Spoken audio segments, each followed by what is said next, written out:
Bonjour à tous, moi je m'appelle Lucille. Avant de commencer ma thèse, là il y a quelques mois, j'ai travaillé pendant 1 an dans un think tank qui s'appelle Institute for Climate Economics, où j'ai travaillé notamment sur l'empreinte de l'alimentation en gaz à effet de serre. Avant ça, j'ai fait un master général d'économie à Sciences Po, et encore avant ça, une prépa BL. Donc moi je travaille sur les impacts locaux d'un choc climatique sur la sécurité alimentaire dans un pays. Et je travaille là-dessus avec le directeur de l'unité Alice de l'INRA, Olivier Allais, et je suis donc à l'école Abiès.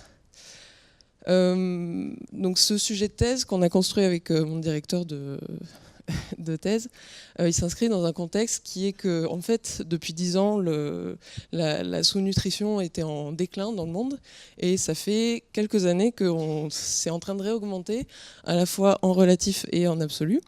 Donc c'est un problème, et c'est notamment un problème parce que d'après la FAO, c'est très très lié aux extrêmes climatiques, et que ces extrêmes climatiques, on s'attend à ce qu'ils se multiplient fortement dans les années à venir avec le changement climatique.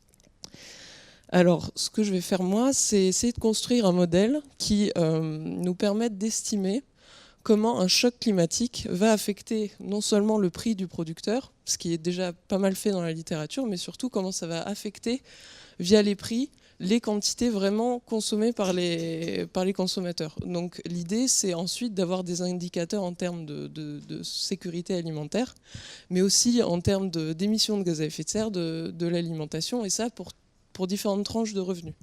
Donc voir aussi les effets selon les revenus et avoir des résultats un peu en termes d'inégalité.